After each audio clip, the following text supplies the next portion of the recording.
مقصد اور کسی غرض سے اپنا مرکز چھوڑ کر دوسرے مقام پر جاتا ہے تو مقصد پورا ہو جانے اور مطلب حل ہو جانے کے بعد وہ اپنے مرکز اصلی کی طرف واپس لوٹتا ہے۔ ہمارے اور آپ کے پیارے پیارے آقا مدینے والے مصطفیٰ جناب احمد مجتبی محمد مصطفیٰ صلی اللہ علیہ وسلم کی دنیا میں تشریف لانے کا مقصد تھا دین اسلام کے احکام خدا کے بندوں تک پہنچانا اور ان کو توحید پرست بنا کر ان کے نفوس کا مکمل تزکیہ فرمانا۔ جب آپ کا مقصد پورا ہو گیا اور خدائے عز و جل نے آیت کریمہ اليوم اکملت لکم دینکم واتممت علیکم نعمتی ورضیت لکم الاسلام دینا، یہ آیت کریمہ نازل فرما دی اور نازل فرما کر آپ کے دین کے کامل ہونے کی خوشخبری سنائی اور اپنی نعمتیں آپ پر پوری فرما دی، تو آپ کو اپنے مرکز اصلی مقام قدس کی طرف جانے کا وقت قریب آیا، جس کا علم آپ کو بہت پہلے تھا۔ اسی لیے حجت الوداع کے موقع پر آپ نے لوگوں سے فرمایا کہ شاید اس کے بعد میں تمہارے ساتھ حج نہ کر سکوں، اس کے بعد تمہارے ساتھ میں حج نہ کر سکوں۔ مشکاۃ شریف کی حدیث ہے، حضرت ابن عباس رضی اللہ تعالی عنہما فرماتے ہیں کہ جب سورہ نصر نازل ہوئی تو رسول پاک صلی اللہ علیہ وسلم نے اپنے تخت جگر نور نظر حضرت فاطمہ الزہرا رضی اللہ تعالی عنہا کو بلایا، ان سے فرمایا نعیت الی نفسی، مجھ کو میرے سفر آخرت کی خبر دی گئی ہے۔ یہ سن کر حضرت فاطمہ الزہرا رضی اللہ تعالی عنہا رونے لگی۔ رسول پاک صلی اللہ علیہ وسلم نے فرمایا لا تبکی فإنک اول اہلی لاحق بی، اے فاطمہ رو نہیں، میرے اہل بیت میں تم ہی سب سے پہلے مجھ سے ملاقات کرو گی۔ یہ سن کر حضرت فاطمہ الزہرا رضی اللہ عنہا ہنسنے لگی۔ یہ دیکھ کر ازواج مطہرات میں سے بعض بیویوں نے حضرت فاطمہ رضی اللہ عنہا سے دریافت کیا کہ پہلے ہم نے آپ کو روتے دیکھا اور پھر ہنستے دیکھا، اس کا مطلب کیا ہے؟ اس کا مطلب کیا ہے؟ اللہ اکبر۔ حضرت فاطمہ الزہرا رضی اللہ تعالی عنہا نے کہا کہ حضور نے مجھ کو بتایا کہ آپ کو آپ کے سفر آخرت کی خبر دی گئی ہے۔ یہ سن کر میں رونے لگی۔ آپ نے فرمایا رو نہیں، میرے اہل بیت میں سے سب سے پہلے تم ہی مجھ سے ملاقات کرو گی، یعنی سب سے پہلے موت تم کو آئے گی اور آخرت میں ہماری جو ملاقات ہوگی وہ اے فاطمہ تم ہی سے ہوگی۔ دارمی شریف کی حدیث ہے، حضرت ابو سعید خدری رضی اللہ عنہ فرماتے ہیں کہ رسول پاک صلی اللہ علیہ وسلم اپنی اس علالت میں کہ جس میں آپ نے وصال فرمایا، گھر سے باہر تشریف لائے اس حال میں کہ اپنے سر پر کپڑا باندھے ہوئے تھے۔ ہم لوگ اس وقت مسجد میں تھے، رسول پاک صلی اللہ علیہ وسلم مسجد میں داخل ہو کر منبر کی طرف تشریف لے گئے اور اس پر رونق افروز ہوئے۔ پھر آپ نے ایک خطبہ دیا اور فرمایا والذی نفسی بیدہ انی لا ینظر الی الحوض من مقامی ھذا، قسم ہے اس ذات کی جس کے قبضے قدرت میں میری جان ہے کہ میں اس منبر پر بیٹھے ہوئے حوض کوثر کو دیکھ رہا ہوں، میں اس منبر پر بیٹھے ہوئے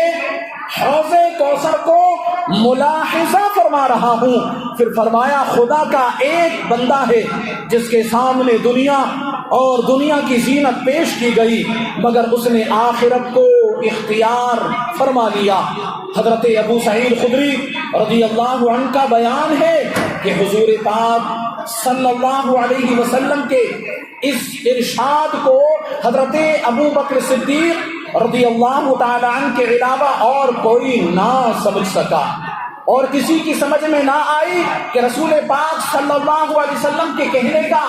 مقصد کیا ہے، آپ کیا بتانا چاہتے ہیں، آپ کیا سمجھانا چاہتے ہیں، یہ مقصد کوئی نہ سمجھ پایا۔ لیکن جیسے ہی سیدنا صدیق اکبر رضی اللہ تعالی عنہ نے یہ سنا تو سمجھ گئے، ان کی آنکھوں سے آنسو جاری ہو گئے اور وہ رو پڑے۔ عرض کیا یا رسول اللہ صلی اللہ علیہ وسلم، ہم اپنے ماں باپ کے ساتھ آپ پر قربان ہو جائیں۔ صحابہ کرام علیہم الرضوان سیدنا ابو بکر صدیق رضی اللہ عنہ کی اس بات کو سن کر بہت متعجب ہوئے کہ وہ ایسا کیوں فرما رہے ہیں، یہاں تک کہ بعض لوگوں نے کہا کہ اس بوڑھے کو دیکھو، رسول پاک صلی اللہ علیہ وسلم تو ایک بندے کا حال بیان کر رہے ہیں کہ جس کو خدائے عز و جل نے دنیا کی تر و تازگی اور آخرت کے درمیان اختیار فرما دیا ہے، اور وہ یہ کہہ رہے ہیں کہ ہم اور ہمارے ماں باپ آپ پر قربان ہو جائیں۔ لیکن رازدار نبوت فوراً سمجھ گئے تھے، وہ سمجھ گئے تھے کہ وہ بندہ کوئی اور نہیں ہے، وہ خود رسول پاک صلی اللہ تعالی علیہ وسلم کی ذات اقدس ہی ہے۔ اللہ اکبر۔ بخاری اور مسلم میں ہے، حضرت عقبہ بن عامر رضی اللہ تعالیٰ عنہ سے روایت ہے کہ سرکار نامدار، مدینے کے تاجدار، دو عالم کے مالک و مختار صلی اللہ علیہ وسلم نے شہدائے احد پر 8 برس کے بعد نماز جنازہ پڑھی۔ حضرت ملا علی قاری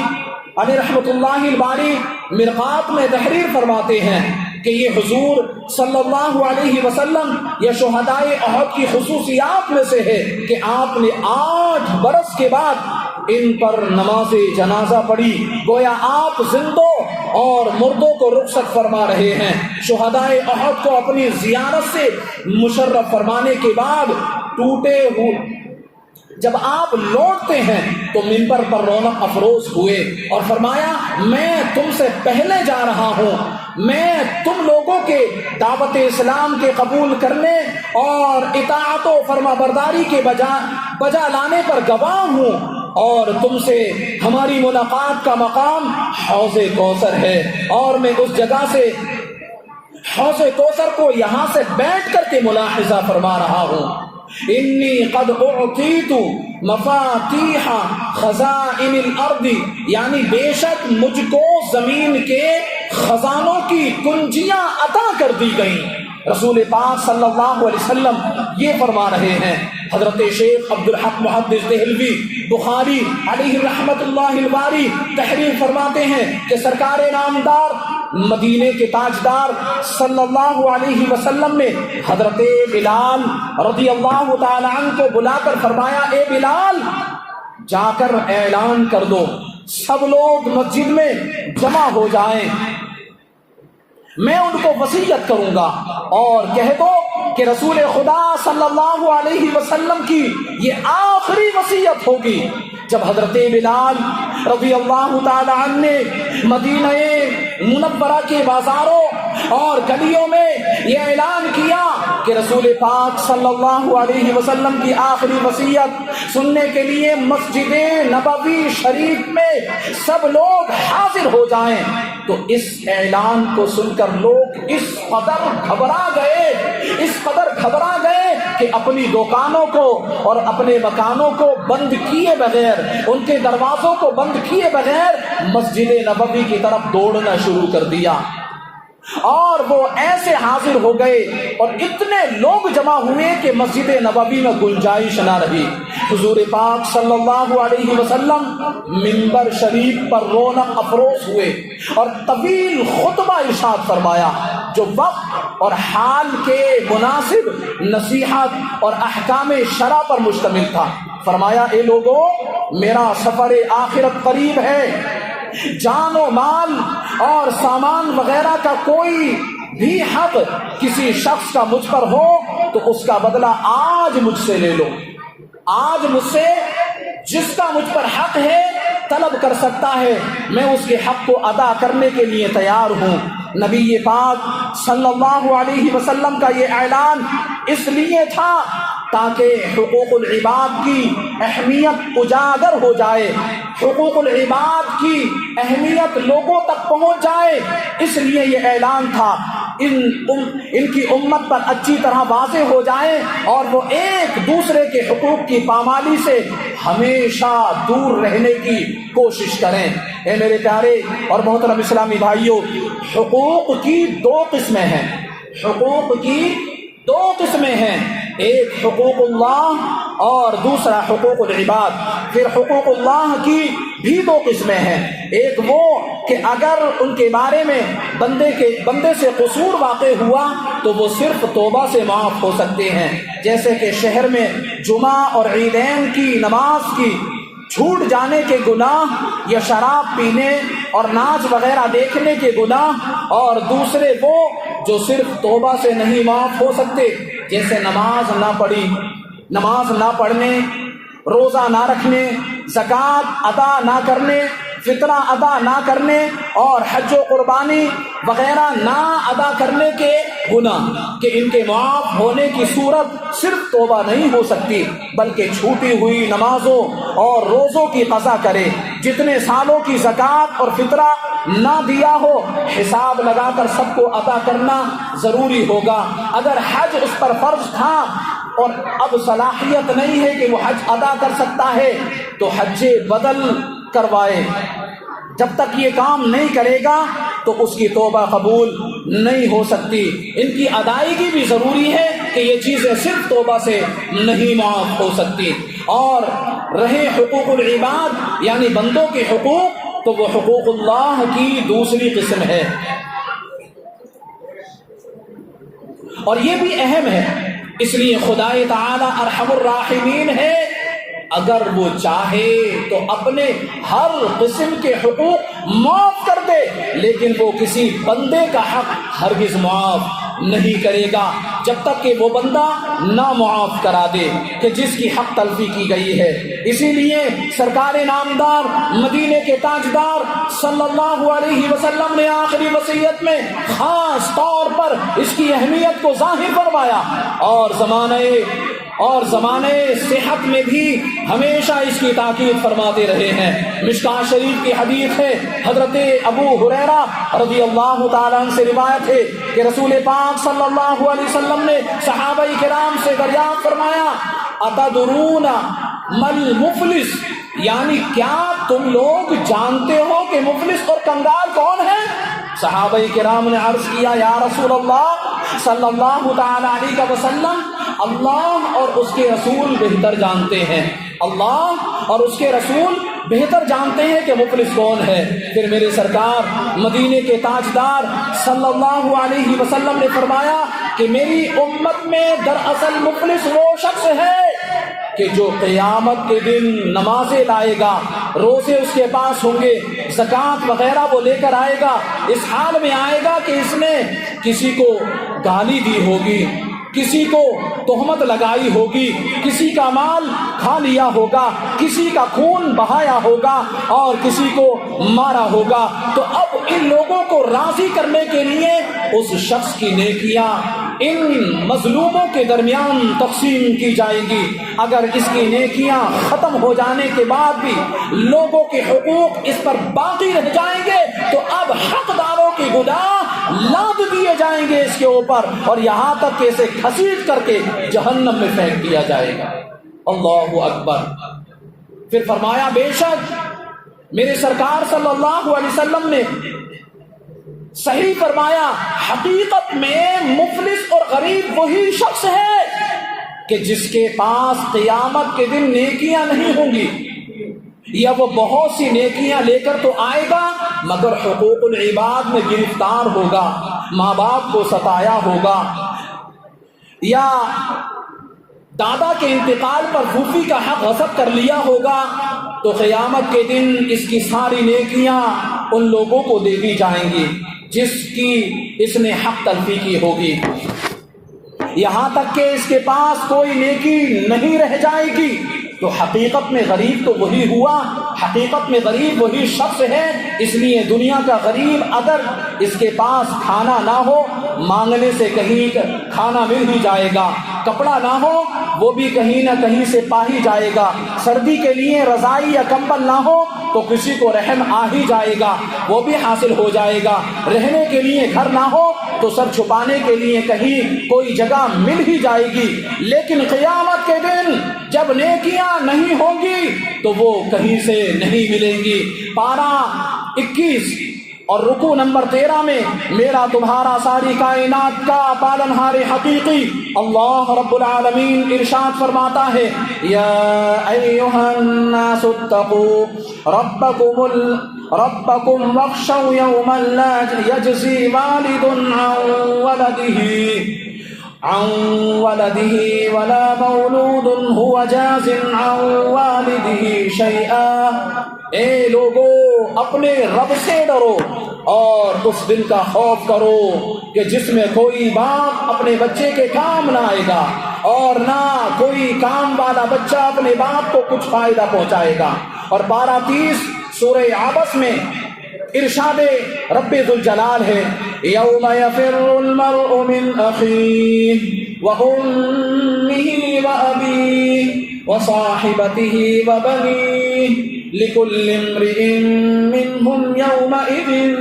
شأن یغنیہ۔ یعنی قیامت کا دن وہ ہولناک دن ہوگا، آدمی اپنے بھائی سے بھاگے گا، اپنے ماں باپ سے بھاگے گا، یہاں تک کہ اپنی بیوی اور بیٹوں سے بھی فرار اختیار کرے گا۔ ان میں سے ہر ایک کو اس دن اپنی نجات کی ایک فکر ہوگی کہ وہی اس کے لیے بس ہوگی۔ مطلب یہ ہے کہ کوئی کسی کے مدد کرنے اور نیکی دینے کو تیار نہ ہوگا۔ تو حقیقت میں غریب وہی شخص ہے کہ جس کے پاس قیامت کے دن نیکیاں نہ رہیں گی۔ بعض لوگ اس غلط فہمی میں زندگی گزارتے ہیں کہ حج کرنے سے چھوٹا بڑا سارا گناہ معاف ہو جاتا ہے۔ یہ غلط فہمی چھپائے ہوئے اپنے اندر، اور زندگی بھر نمازیں نہیں پڑھتے، روزہ نہیں رکھتے، زکوٰۃ نہیں دیتے، دوسرے کی زمینوں، دکانوں، جائیدادوں پر ناجائز قبضہ بھی کر لیتے ہیں، غلط کاموں میں پوری زندگی گزار دیتے ہیں، اور جب دیکھتے ہیں مرنے کا وقت آ گیا تو حج کر لیتے ہیں اور سمجھتے ہیں سارا گناہ معاف ہو گیا اور ہم ایسے ہو گئے جیسے ابھی اپنے ماں کے پیٹ سے پیدا ہوئے ہیں۔ تو اے مسلمانوں سنو، اعلیٰ حضرت عظیم البرکت مجدد دین و ملت مولانا شاہ امام احمد رضا خان رحمت اللہ تعالی علیہ فرماتے ہیں کہ جس نے پاک مال، پاک کمائی، پاک نیت سے حج کیا اور اس میں لڑائی جھگڑا اور ہر قسم کے گناہ اور نافرمانی سے بچا، پھر حج کے بعد فوراً مر گیا، اتنی مہلت نہ ملی کہ جو حقوق اللہ یا حقوق العباد اس کے ذمے تھے انہیں ادا کرتا یا ادا کرنے کی فکر کرتا، تو حج قبول ہونے کی صورت میں امید قوی ہے کہ اللہ تعالیٰ اپنے حقوق کو معاف فرما دے اور حقوق العباد کو اپنے ذمہ کرم پر لے کر حق والوں کو قیامت کے دن راضی کرے اور پھر اس کو اپنے کرم سے نجات بخش دے۔ اور اگر حج کے بعد زندہ رہا اور حد الامکان حقوق کا تدارک کر لیا، یعنی سال ہائے گزشتہ، یعنی جو زندگی میں اس نے نمازیں چھوڑی تھی، روزے چھوڑے تھے، یا زکوٰۃ نہیں ادا کیے تھے، یا پھر حج اس پر فرض تھا حج نہیں ادا کیا، تو ان تمام چیزوں کو لے کر اگر حقوق اللہ اور حقوق العباد میں سے ادا کرتے کرتے کچھ رہ گیا، ادا کرنا شروع کر دیا اس نے، وقت ملا اس کو، اور ادا کرتے کرتے بھی کچھ باقی رہ گیا ہو، تو موت کے وقت اپنے مال میں سے ان کی ادائیگی کی وصیت کر گیا۔ خلاصہ یہ کہ حقوق اللہ اور حقوق العباد سے چھٹکارا پانے کے لیے ہر ممکن کوشش کی اس نے، تو اس کے لیے بخشش کی اور زیادہ امید ہے۔ ہاں اگر حج کے بعد قدرت ہونے کے باوجود ان امور سے غفلت برتی، انہیں ادا نہ کیا، تو یہ سب گناہ از سرے لو اس کے ذمے ہوں گے، اس لیے کہ حقوق اللہ اور حقوق العباد تو باقی ہی تھے۔ ان کی ادائیگی میں تاخیر کرنا پھر تازہ گناہ ہوا، جس کے ازالے کے لیے وہ حج کافی نہیں ہوگا، اس لیے کہ حج گزرے ہوئے گناہوں یعنی وقت پر نماز اور روزہ وغیرہ ادا نہ کرنے کی تقصیر کو دھوتا ہے۔ حج جو ان کی تاخیر ہوئی تھی، ان تاخیر کے گناہوں کو حج دھو دیتا ہے، لیکن اگر پھر بھی حج کرنے کے بعد وہ ان تمام کاموں میں ملوث ہے، نماز پھر بھی نہیں پڑھتا یا پڑھتا ہے تاخیر سے پڑھتا ہے، وقت گزار کر کے پڑھتا ہے، تو یاد رہے کہ پھر یہ گناہ گار ہے، یہ اثرین و گناہ کر رہا ہے اور اس کی قیامت کے روز پکڑ ہوگی۔ اور سنیں، حج سے قضا شدہ نماز اور روزہ ہرگز نہیں معاف ہوتے، اور نہ آئندہ کے لیے پروانہ آزادی مل سکتا ہے حج کرنے سے، بلکہ ان کو ادا کرنا ہی ہوگا۔ جب تک نہیں ادا کرے گا تب تک اس سے چھٹکارا نہیں پا سکتا۔ اور حضرت علامہ ابن عابدین شامی رحمت اللہ تعالی علیہ اس مسئلے پر بحث کرنے کے بعد تحریر فرماتے ہیں، خلاصہ کلام یہ ہے کہ قرض کی ادائیگی میں دیر لگانا اور نماز و زکوٰۃ وغیرہ کو ادا کرنے میں تاخیر کرنا، چونکہ یہ حقوق اللہ میں سے ہیں، اس لیے فقط تاخیر کا گناہ جو ماضی میں ہو چکا، جو ماضی میں یعنی گزرے ہوئے زمانے میں ہو چکا، وہ معاف ہو جائے گا، لیکن اصل قرض اور نماز و زکوٰۃ وغیرہ فرائض کی ادائیگی میں جو آئندہ تاخیر ہوگی، یعنی حج کرنے کے بعد بھی یہ تاخیر کرتا رہا، تاخیر ہوگی تو وہ معاف نہیں ہوگی۔ اور علامہ شامی بحر الرائی کے حوالے سے لکھتے ہیں، حج جو گناہوں کا کفارہ ہو جاتا ہے، اس کا یہ مطلب نہیں ہے کہ قرض کی ادائیگی اور صوم و صلاۃ کی قضا اور اس کے ذمے سے ساقط ہو جاتی ہے، جیسا کہ بہت سے لوگوں کا وہم ہے، اس لیے کہ امت میں سے کوئی بھی اس کا قائل نہیں ہے۔ پھر علامہ شامی تحریر فرماتے ہیں کہ تو یقین کے ساتھ نہیں کہا جا سکتا کہ حج ان کبیرہ گناہوں کا کفارہ ہو جاتا ہے جو حقوق اللہ ہے، تو پھر بھلا حج حقوق العباد کا کفارہ کیوں کر ہو سکتا ہے؟ دعا ہے کہ خدائے عز و جل ہم سب کو پورے طور پر حقوق اللہ اور حقوق العباد کی توفیق بخشے کہ ہم ان تمام کو ادا کرنے والے بن جائیں۔ صلو علی الحبیب صلی اللہ تعالی علی محمد صلی اللہ علیہ وآلہ وسلم۔ تو پیارے اسلامی بھائیوں، حضور پاک صلی اللہ علیہ وسلم کے مرض وفات کی ابتدا کب ہوئی، اس کے بارے میں لوگوں نے اختلاف کیا ہے۔ حضرت شیخ عبدالحق محدث دہلوی رحمت اللہ تعالی علیہ تحریر فرماتے ہیں، جب ماہ سفر کے ختم ہونے میں 1 یا 2 دن باقی رہ گئے تھے تب علالت کی ابتدا ہوئی، یعنی سر میں درد پیدا ہوا۔ حضرت سلمان تیمی جو کہ سقا لوگوں میں سے ہیں، انہوں نے اس بات پر جزم کیا ہے کہ 22 سفر کو مزاج مبارک ناساز ہوا۔ مزاج اقدس کی ناسازی کے زمانے میں بھی آپ 5 دن تک از راہ عدل باری باری ایک زوجہ محترمہ کے حجرے میں تشریف لے جاتے رہے۔ جب مرض میں بہت شدت پیدا ہو گئی تو ازواج مطہرات کی جانب سے حضرت عائشہ صدیقہ رضی اللہ تعالی عنہا کے حجرے مبارک میں قیام فرمایا، اور جب تک طاقت رہی آپ خود مسجد نبوی میں نمازیں پڑھانے کے لیے تشریف لے جاتے رہے۔ بخاری و مسلم کی حدیث ہے، حضرت ابو موسیٰ اشعری رضی اللہ تعالیٰ عنہ فرماتے ہیں کہ حضور پاک صلی اللہ علیہ وسلم کے مرض نے جب غلبہ کیا تو آپ نے فرمایا، مرو ابا بکر فلیصلی بالناس، یعنی ابو بکر سے کہو کہ وہ لوگوں کو نماز پڑھائیں۔ حضرت عائشہ صدیقہ رضی اللہ تعالی عنہا نے عرض کیا، یا رسول اللہ صلی اللہ تعالی علیہ وسلم، ہم وہ نرم دل آدمی ہیں، آپ کی جگہ کھڑے ہو کر نماز نہیں پڑھا سکیں گے۔ دوبارہ میرے آقا مدینے والے مصطفیٰ صلی اللہ علیہ وسلم نے پھر تاکیداً حکم فرمایا، تو حضرت عائشہ صدیقہ رضی اللہ تعالی عنہا نے پھر وہی جواب دہرایا. پھر تیسری مرتبہ سرکار نامدار مدینے کے تاجدار دو عالم کے مالک و مختار صلی اللہ علیہ وسلم نے وہی حکم تاکیداً فرمایا. تو حضرت ابو بکر صدیق رضی اللہ تعالیٰ عنہ نے نماز پڑھائی. حضور کی حیات ظاہری میں انہوں نے کل 17 نمازیں پڑھائی. علماء کرام فرماتے ہیں اس حدیث میں بہت واضح دلالت ہے کہ حضرت ابو بکر صدیق رضی اللہ تعالیٰ عنہ مطلقاً تمام صحابہ سے افضل اور خلافت و امامت کے سب سے زیادہ حقدار. اس حدیث پاک سے یہ واضح ہوتا ہے. بخاری اور مسلم میں ہے کہ وفات سے 4 دن پہلے جمعرات کو جب سرکار نامدار صلی اللہ علیہ وسلم کا درد بہت زیادہ بڑھ گیا تو آپ نے فرمایا میرے پاس شانے کی ہڈی لاؤ, میں تمہارے لیے ایک تحریر لکھ دوں تاکہ اس کے بعد تم نہ بہک سکو. تو صحابہ میں اختلاف ہو گیا. حضرت عمر فاروق اعظم رضی اللہ تعالیٰ نے کہا کہ اس وقت حضور کو بیماری کی تکلیف زیادہ ہے, تمہارے پاس قرآن ہے, وہی اللہ کی کتاب تمہارے لیے کافی ہے. بعض لوگ کہتے تھے کہ حضور کے پاس لکھنے کا سامان رکھ دو, اور کئی لوگوں نے کہا حضور کا کیا حال ہے, کیا جدائی کا وقت قریب آ گیا ہے, آپ سے دریافت کرو. بعض صحابہ کرام نے لکھنے کے بارے میں آپ سے دریافت کرنا شروع کیا. تو میرے آقا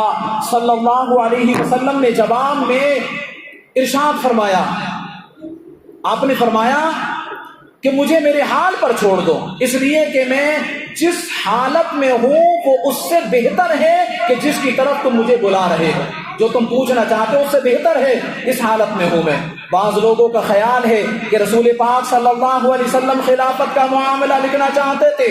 مگر حضرت عمر فاروق اعظم رضی اللہ تعالیٰ عنہ کے روک دینے سے یہ اہم معاملہ رہ گیا. تو اس شبہ کا جواب یہ ہے خلافت کا معاملہ لکھنا ہرگز منظور نہیں تھا, اس لیے کہ حضرت سیدنا ابو بکر صدیق رضی اللہ تعالیٰ عنہ کی خلافت کے متعلق نبی پاک صلی اللہ علیہ وسلم نے اسی مرض میں ارادہ فرمایا تھا, جیسا کہ مسلم شریف جلد 2 صفحہ نمبر 273 میں ہے کہ حضرت عائشہ صدیقہ رضی اللہ عنہا سے فرمایا اپنے باپ ابو بکر اور اپنے بھائی کو بلا لاؤ تاکہ میں ان کے لیے وصیت نامہ لکھ دوں, اس لیے کہ میں ڈرتا ہوں کہ کوئی آرزو کرنے والا آرزو کرے یا کوئی کہنے والا کہے کہ میں افضل ہوں, حالانکہ خدائے تعالی اور مومنین ابو بکر کے علاوہ کسی کو قبول نہیں کریں گے. مگر ایسا ارادہ فرمانے کے بعد سیدنا حضرت عمر فاروق اعظم یا کسی دوسرے کی ممانعت کے بغیر نبی پاک نے خود بخود لکھنا موقوف کر دیا. اور پھر اگر خلافت کے لیے وصیت ہی کرنا تھی تو اس کے لیے لکھنا ضروری نہ تھا, بلکہ جو لوگ حجرہ مبارک میں موجود تھے ان کے سامنے زبانی وصیت کر دینا کافی ہوتا, لیکن ایسا کچھ نہیں تھا. بخاری اور مسلم شریف کی روایت ہے کہ ایک دن ظہر کی نماز کے وقت آپ کو کچھ افاقہ ہوا تو آپ کھڑے ہوئے اور حضرت عباس اور حضرت علی رضی اللہ تعالی عنہما کے سہارے مسجد میں تشریف لائے. حضرت ابو بکر صدیق رضی اللہ تعالی عنہ نماز پڑھا رہے تھے. جب انہوں نے آپ کی آہٹ محسوس کی تو پیچھے ہٹنے لگے. نبی پاک صلی اللہ علیہ وسلم نے انہیں اشارہ فرمایا نہ ہٹو. آپ حضرت ابو بکر صدیق رضی اللہ تعالی عنہ کی بائیں جانب بیٹھ گئے, یعنی ان کو اپنے داہنے کیا اور اس طرح آپ کے پاس بیٹھ گئے اور نماز پڑھائی. آپ کو دیکھ کر سیدنا ابو بکر صدیق رضی اللہ تعالی عنہ اور سیدنا ابو بکر صدیق رضی اللہ تعالی عنہ کو دیکھ کر دوسرے لوگوں میں نماز کے ارکان ادا کرتے رہے. نماز کے بعد آپ نے ایک خطبہ دیا جس میں آپ نے صحابہ کرام کو بہت سی وصیتیں فرمائی, بہت ساری باتیں صحابہ کرام کو سمجھائیں. میرے نبی صلی اللہ علیہ وسلم نے حدیث شریف میں ہے کہ جب آپ کی عدالت بہت سخت ہو چکی تھی آپ کو یاد آیا کہ میری ملکیت میں 6-7 اشرفیاں ہیں. آپ نے حضرت عائشہ صدیقہ رضی اللہ تعالی عنہا کو حکم دیا اسے خیرات کر دیں، مگر وہ مشغولیت کے سبب خیرات نہ کر سکی تو نبی پاک صلی اللہ علیہ وسلم نے ان اشرفیوں کو منگوا کر خیرات کر دیا اور فرمایا اللہ کا نبی خدا تعالیٰ سے اس حال میں ملے کہ اشرفیاں اس کے قبضے میں ہو، یہ مقام نبوت کے منافی ہے، یہ مقام نبوت کے خلاف ہے۔ اللہ اکبر۔ مرض کی کمی بیشی ہوتی رہتی تھی۔ دوشنبہ کے روز جس دن آپ کی وفات ہوئی، صبح کے وقت آپ کی طبیعت بظاہر پرسکون تھی، مگر دن جیسے جیسے چڑھتا جاتا تھا آپ پر بار بار غشی طاری ہوتی تھی اور پھر افاقہ ہو جاتا تھا۔ بخاری شریف میں ہے حضرت عائشہ صدیقہ طیبہ طاہرہ عابدہ زاہدہ رضی اللہ تعالی عنہ فرماتی ہیں وفات سے کچھ پہلے میرے حضور صلی اللہ علیہ وسلم میرے سینے سے ٹیک لگائے بیٹھے تھے کہ میرے بھائی عبد الرحمن بن ابو بکر اس حال میں آئے کہ ان کے ہاتھ میں مسواک تھی، ان کے ہاتھ میں مسواک تھی۔ میں نے دیکھا کہ نبی پاک صلی اللہ علیہ وسلم عبد الرحمن کی طرف دیکھ رہے ہیں، میں جانتی تھی آپ مسواک کو بہت پسند فرماتے ہیں۔ میں نے عرض کیا یا رسول اللہ صلی اللہ علیہ وسلم کیا میں عبد الرحمن سے آپ کے لیے مسواک لے لوں؟ آپ نے سر کے اشارے سے ارشاد فرمایا ہاں ہاں مسواک لے لو۔ میں نے عبد الرحمن سے مسواک لے کر آپ کو دے دی، مگر آپ کو اس مسواک کا چبانا دشوار معلوم ہوتا تھا اس لیے کہ وہ سخت تھی۔ میں نے عرض کیا کیا میں مسواک کو نرم کر دوں؟ آپ نے اجازت دے دی تو میں نے مسواک کو نرم کر دیا اور آپ نے اس کو اپنے دانتوں پر پھیرنا شروع کر دیا۔ آپ کے سفر آخرت کا وقت قریب آ رہا تھا، سانس کی گھرگھراہٹ سینے میں محسوس ہوتی تھی۔ اسی درمیان میں لب مبارک ہلے تو لوگوں نے یہ الفاظ سنے الصلاۃ وما ملکت ایمانکم، یعنی نماز اور غلام و باغی۔ مشکاۃ شریف میں ہے کہ وفات کے دن سیدنا جبریل امین علیہ السلام آئے تو ان کے ساتھ ایک فرشتہ تھا، ایک فرشتہ ان کے ساتھ اور تھا جو 1,00,000 ایسے فرشتوں کا افسر تھا کہ جن میں سے ہر ایک فرشتہ 1,00,000 فرشتوں کا افسر تھا۔ اس فرشتے نے حاضری کی اجازت طلب کی۔ حضور پاک صلی اللہ علیہ وسلم نے جبریل سے اس کے بارے میں پوچھا۔ سیدنا جبریل علیہ السلام نے عرض کیا کہ یہ موت کا فرشتہ ہے، یہ موت کا فرشتہ ہے، حاضری کی اجازت چاہتا ہے، اور آج سے پہلے نہ تو اس نے کسی سے اجازت طلب کی ہے اور نہ آئندہ اس کے بعد کسی آدمی سے اجازت طلب کرے گا۔ آپ نے فرمایا اس کو بلا لو، تو حضرت جبریل علیہ السلام نے اسے بلا لیا۔ اس نے حاضر ہو کر سلام کیا، پھر عرض کیا یا رسول اللہ خدا تعالیٰ نے مجھے آپ کی خدمت میں بھیجا ہے، اگر آپ حکم دیں تو میں آپ کی روح کو قبض کر لوں گا ورنہ چھوڑ دوں گا۔ سرکار نامدار مدینے کے تاجدار دو عالم کے مالک و مختار صلی اللہ علیہ وسلم نے فرمایا کیا تو میری مرضی کے مطابق عمل کرے گا؟ موت کے فرشتے نے عرض کیا ہاں، مجھ کو یہی حکم دیا گیا ہے کہ جو کچھ آپ فرمائے میں اسی کے مطابق عمل کروں۔ راوی کا بیان ہے، یہ سن کر میرے آقا مدینے والے مصطفیٰ صلی اللہ تعالی علیہ وآلہ وسلم نے ارشاد فرمایا،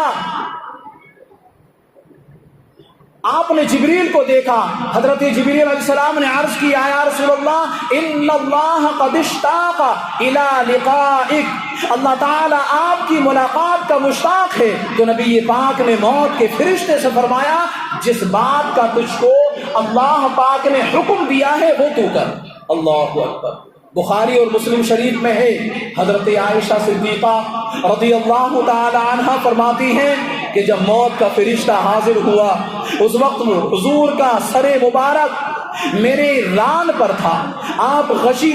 پر غشی طاری ہوئی، پھر ہوش آیا تو آپ چھت کی طرف دیکھنے لگے۔ اور بخاری شریف کی ایک روایت میں یہ ہے کہ عین وصال کے وقت سرکار نامدار صلی اللہ علیہ وسلم کا سر مبارک حضرت عائشہ صدیقہ رضی اللہ تعالی عنہ کے سینے اور حلق کے درمیان تھا، اور قریب میں پانی کا ایک برتن رکھا ہوا تھا۔ آپ اس پانی میں ہاتھ ڈالتے اور اپنے چہرے پر پھیر لیتے اور فرماتے لا الہ الا اللہ، اور موت کے وقت سختیاں ہیں۔ پھر میرے نبی محمد عربی صلی اللہ علیہ وسلم آسمان کی طرف ہاتھ اٹھائے، فرمانے لگے فی الرفیق الاعلی، فی الرفیق الاعلی، فی الرفیق الاعلی، یعنی اے اللہ مجھے رفیق اعلیٰ میں کر دے، اے اللہ مجھے رفیق اعلیٰ میں کر دے۔ یا یہ مطلب تھا کہ میں رفیق اعلیٰ سے ملنا چاہتا ہوں، میں رفیق اعلیٰ میں آنا چاہتا ہوں۔ اور ایک روایت میں یہ بھی فرمایا گیا اخترت الرفیق الاعلی، یعنی میں نے رفیق اعلیٰ کو اختیار کیا۔ اشعت اللمعات، یہی کہتے کہتے ہاتھ لٹک گئے اور روح قدسی عالم قدس میں پہنچ گئے، یعنی روح قدسی سے عالم قدس میں پہنچ گئے، اللہ عز و جل کی بارگاہ میں حاضر ہو گئے۔ انا للہ و انا الیہ راجعون۔ اے میرے پیارے اور محترم اسلامی بھائیوں، سرکار نامدار صلی اللہ علیہ وسلم کی وفات کو لے کر کے اہل بیت اور صحابہ کرام رضی اللہ تعالی عنہم اجمعین کو جو صدمہ پہنچا وہ بیان سے باہر ہے۔ لوگ حضور کی محبت میں ہوش و حواس کھو بیٹھے، ان کی سمجھ میں نہیں آتا تھا کہ اب کیا کریں۔ سیدنا حضرت عثمان غنی رضی اللہ تعالیٰ عنہ کی یہ حالت ہو گئی کہ ان پر سکتہ طاری ہو گیا، بولنے کی طاقت نہیں رہ گئی۔ حالت بے قراری میں ادھر سے ادھر جاتے، ادھر سے ادھر آتے، مگر کسی سے کچھ نہ کہتے اور نہ کسی کا کچھ سنتے۔ حضرت علی رضی اللہ تعالیٰ عنہ اس قدر غم سے نڈھال ہو گئے کہ ایک جگہ بیٹھ گئے، ہلنے کی طاقت نہیں رکھتے تھے۔ حضرت عمر فاروق اعظم رضی اللہ تعالیٰ عنہ کے تعلق سے آتا ہے کہ ان کا حال یہ ہوا کہ وہ ننگی تلوار لے کر مدینہ طیبہ کے بازاروں اور گلیوں میں گھومتے تھے اور فرماتے تھے جو یہ کہے گا کہ حضور کی وفات ہو گئی میں اس کی تلوار سے گردن اڑا دوں گا۔ اللہ اکبر۔ حضرت ابو بکر صدیق رضی اللہ تعالی عنہ وصال کے وقت اپنے گھر تھے، جب یہ خبر سنی تو روتے ہوئے اور یہ فرماتے ہوئے واہ محمدہ واہ محمدہ کے نعرے لگاتے ہوئے مسجد نبوی شریف میں حاضر ہوئے۔ دیکھا کہ صحابہ کرام حیران و پریشان ہیں، آپ نے کسی سے بات نہیں کی اور نہ کسی کی طرف متوجہ ہوئے، سیدھے حضرت عائشہ صدیقہ رضی اللہ تعالی عنہا کے حجرہ مبارکہ میں پہنچے اور نبی پاک صلی اللہ علیہ وسلم کے مبارک چہرے سے چادر ہٹائی اور پیشانی کو بوسہ دیا اور روتے ہوئے باہر نکلے۔ خدا تعالیٰ کا ان پر یہ خاص فضل و کرم ہوا کہ حضور سے انتہائی محبت کے باوجود ان کے ہوش و حواس بجا رہے۔ آپ مسجد نبوی شریف میں تشریف لائے، اس وقت حضرت عمر رضی اللہ تعالی عنہ مسجد میں موجود تھے۔ آپ نے ان سے فرمایا اے عمر بیٹھ جاؤ، انہوں نے انکار کر دیا اور کہا کہ ہم نہیں بیٹھیں گے۔ سیدنا حضرت عمر فاروق اعظم نے انکار کر دیا، کہا ہم نہیں بیٹھیں گے۔ تو حضرت سیدنا ابو بکر صدیق رضی اللہ تعالیٰ عنہ نے انہیں چھوڑ دیا اور لوگوں کی طرف متوجہ ہو کر خطبہ دینا شروع کیا۔ فرمایا اے لوگوں کان کھول کر سن لو، جو شخص محمد عربی صلی اللہ علیہ وسلم کی عبادت کرتا تھا تو وہ جان لے کہ ان کا وصال ہو گیا، وہ جان لے ان کا وصال ہو گیا، اور جو خدا تعالیٰ کی عبادت کرتا تھا تو وہ سن لے خدا زندہ ہے اور وہ کبھی نہیں مرے گا، اس پر کبھی موت نہیں طاری ہو سکتی۔ پھر آپ نے وہ یہ آیت کریمہ تلاوت فرمائی، وما محمد الا رسول قد خلت من قبله الرسل۔ محمد صلی اللہ تعالی علیہ وسلم تو ایک رسول ہیں، اس سے پہلے اور رسول ہو چکے۔ افإن مات او قتل انقلبتم على اعقابكم، تو کیا اگر وہ انتقال فرما جائیں یا شہید ہو جائیں تو تم الٹے پاؤں پھر جاؤ گے؟ ومن ينقلب على عقبيه فلن يضر الله شيئا، اور جو الٹے پاؤں پھرے گا تو وہ اللہ کا کچھ نقصان نہیں کرے گا۔ وَسَيَجْزِي اللَّهُ الشَّاكِرِينَ، اور جو اور عن قریب اللہ تعالیٰ کا شکر کرنے والوں کو صلہ عطا فرمایا جائے گا، یعنی جو اپنے دین پر ثابت رہیں گے اور نہیں پھریں گے اور وہ گروہ شاکرین میں سے ہیں، خدا تعالیٰ ان کو اجر عظیم عطا فرمائے گا۔ ایسے ہی لوگوں کی قیامت کے روز اللہ تعالیٰ کامیابیوں میں ان کے ناموں کو درج فرمائے گا، ان کو کامیابی کا حلہ عطا فرمائے گا۔ بخاری اور مسلم شریف کی حدیث میں ہے، حضرت سیدنا ابو بکر صدیق رضی اللہ تعالیٰ عنہ کے اس آیت کریمہ کی تلاوت فرمانے سے لوگوں کو ایسا معلوم ہوا کہ گویا کوئی اس آیت کریمہ کو جانتا ہی نہیں تھا، اس آیت کریمہ کو کوئی جانتا ہی نہ تھا۔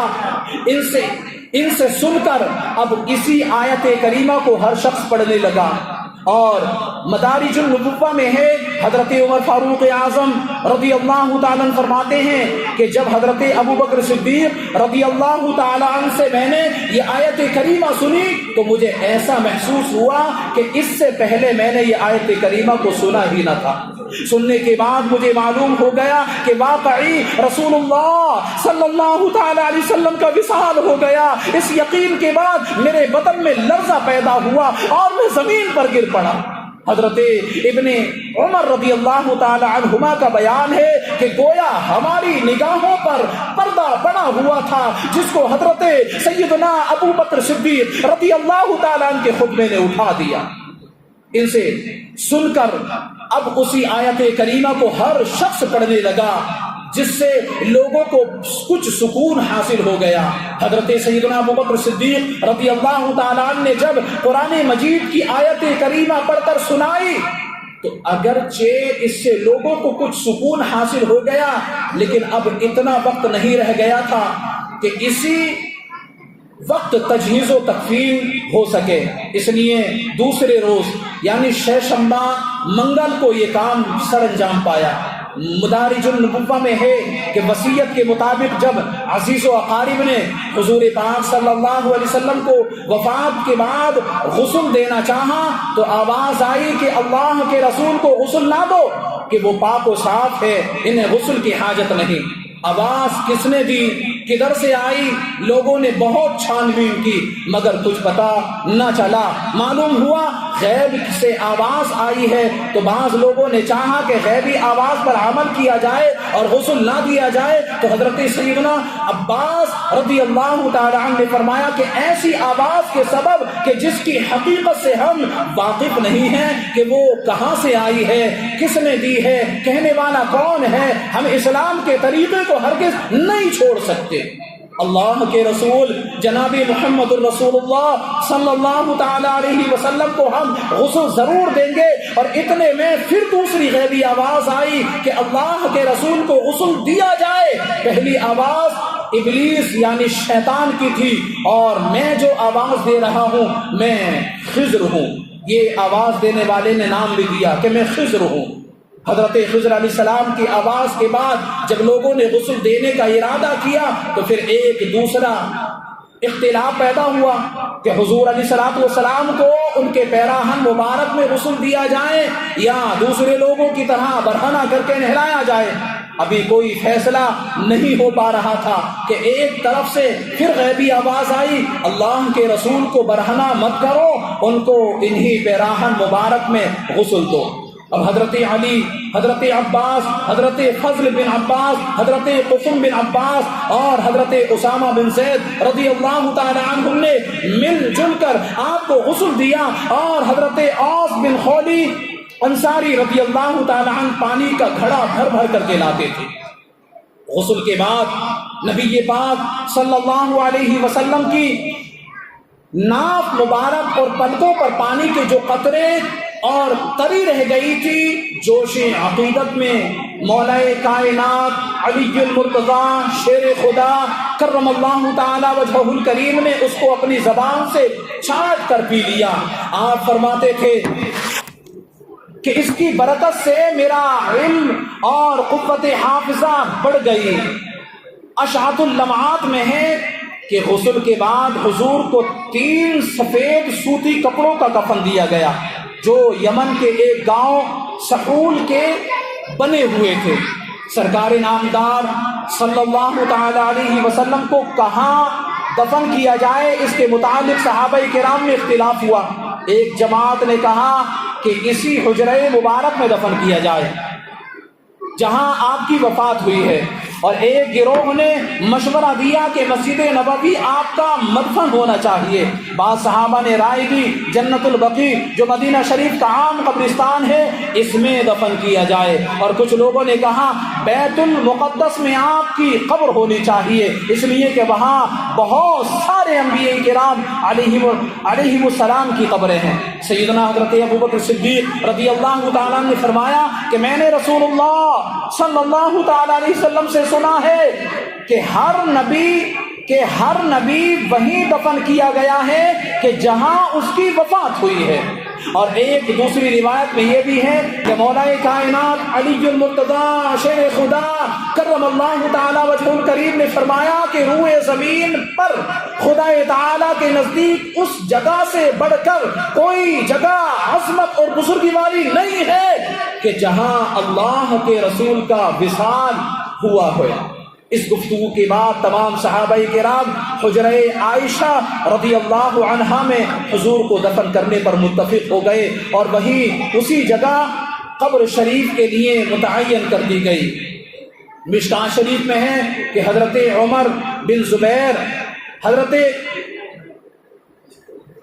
زبیر رضی اللہ تعالی عنہ فرماتے ہیں کہ مدینہ شریف میں 2 آدمی قبر کھودا کرتے تھے۔ ایک ان میں حضرت ابو طلحہ انصاری رضی اللہ تعالیٰ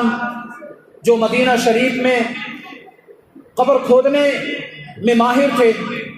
اور یہ قبر جو ہے بغلی قبر کھودا کرتے تھے، اور دوسرے حضرت ابو عبیدہ بن جراح رضی اللہ تعالیٰ تھے جو بغلی قبر نہیں کھودتے تھے بلکہ شق یعنی صندوقی قبر بناتے تھے۔ نبی پاک صلی اللہ علیہ وسلم کے وصال پر صحابہ کرام میں اختلاف ہوا کہ کس طرح کی قبر کھودی جائے، تو لوگوں نے آپس میں یہ طے کیا کہ دونوں صاحبوں کے پاس آدمی بھیجا جائے، دونوں صاحبوں کے پاس آدمی بھیجے جائیں، جو ان میں سے پہلے آئے گا وہ اپنا کام کرے گا۔ حضرت عباس رضی اللہ تعالیٰ عنہ نے دعا کی، یا الہ العالمین قبر کے معاملے میں اپنے پیارے رسول صلی اللہ علیہ وسلم کے لیے وہ صورت اختیار فرما جو تجھے محبوب ہے، جس صورت کو تو پسند فرماتا ہے ایسے ہی آدمی کو تو منتخب فرمانا اور پسند فرمانا۔ اور قبر کھودنے والوں کے پاس بلانے کے لیے آدمی بھیجے گئے تو پہلے حضرت ابو طلحہ انصاری رضی اللہ تعالیٰ عنہ آئے جو لحد کھودا کرتے تھے، تو انہوں نے سرکار نامدار صلی اللہ علیہ وسلم کے لیے بغلی قبر تیار کی۔ آپ کے لیے بغلی قبر تیار کی گئی۔ اعلیٰ حضرت عظیم البرکت مجدد دین و ملت مولانا شاہ امام احمد رضا خان رحمۃ اللہ تعالی علیہ فرماتے ہیں کہ حضور پاک صلی اللہ علیہ وسلم کے جنازہ اقدس پر نماز کے بارے میں فقہائے کرام کی مختلف رائے ہیں۔ بہت سارے علماء عام لوگوں کے نماز جنازہ کی طرح مانتے ہیں۔ وہ فرماتے ہیں کہ حضرت ابوبکر صدیق رضی اللہ تعالیٰ عنہ کے دست حق پرست پر جب تک بیعت نہ ہوئی تھی لوگ فوج در فوج حجرہ مبارکہ میں آتے اور نماز جنازہ اقدس پر نماز پڑھتے جاتے۔ جب بیعت ہو گئی تو ولی شرع حضرت ابوبکر صدیق رضی اللہ تعالیٰ ہوئے اور انہوں نے جنازے مبارکہ پر نماز پڑھی، پھر ان کے بعد کسی نے نہیں پڑھی، کہ ولی کے پڑھنے کے بعد پھر کسی کو نماز پڑھنے کا اختیار نہیں ہوتا۔ اور بعض لوگ کہتے ہیں کہ جس طرح نماز جنازہ عام طور پر ہوتی ہے حضور کی نماز جنازہ اس طرح نہیں ہوئی، بلکہ لوگ گروہ در گروہ حاضر ہوتے اور صلاۃ و سلام عرض کرتے، جس کی تائید حدیث شریف سے بھی ہوتی ہے۔ بہقی، طبرانی وغیرہ میں حضرت عبداللہ بن مسعود رضی اللہ تعالیٰ عنہ سے مروی ہے، رسول اللہ صلی اللہ علیہ وسلم نے فرمایا کہ جب میرے غسل اور کفن سے فارغ ہو جاؤ تو مجھے نعش مبارک پر رکھ کر باہر چلے آؤ، پھر سب سے پہلے جبریل مجھ پر صلاۃ و سلام پڑھیں گے، پھر میکائیل، پھر اسرافیل، پھر ملک الموت اپنے سارے لشکروں کے ساتھ اور پھر گروہ در گروہ میرے پاس حاضر ہو کر مجھ پر صلاۃ و سلام عرض کرتے جاؤ۔ خلاصہ کلام یہ کہ جس حجرہ مبارک میں وصال ہوا، غسل و کفن کے بعد آپ کو وہیں رکھا گیا، لوگ ہر چہار طرف سے نماز جنازہ کے لیے ٹوٹ پڑے، لیکن چونکہ حجرہ مبارکہ میں جگہ بہت کم تھی، اس لیے تھوڑے تھوڑے کر کے پہلے مرد حاضر ہوئے، پھر عورتیں، پھر بچے، اس سبب سے بھی دفن میں تاخیر ہوئی، جس کو بعض ناسمجھ دوسری غلط باتوں پر محمول کرتے ہیں، دوسری غلط باتوں کا ازالہ کرتے ہیں۔ بہرحال سب لوگ جب نماز جنازہ یا صلاۃ و سلام پڑھ چکے تو حضرت عباس رضی اللہ تعالیٰ عنہ اور حضرت فضل بن عباس، حضرت قسم بن عباس رضی اللہ تعالیٰ عنہم نے آپ کے جسم اقدس کو قبر انور میں اتار کر قبلہ رو داہنے پہلو پر لٹا دیا۔ اور بعض حدیث شریف کی روایتوں سے معلوم ہوتا ہے کہ حضرت اسامہ بن زید اور حضرت عبد الرحمن بن عوف رضی اللہ تعالیٰ عنہما بھی آپ کی قبر مبارک میں اترے تھے۔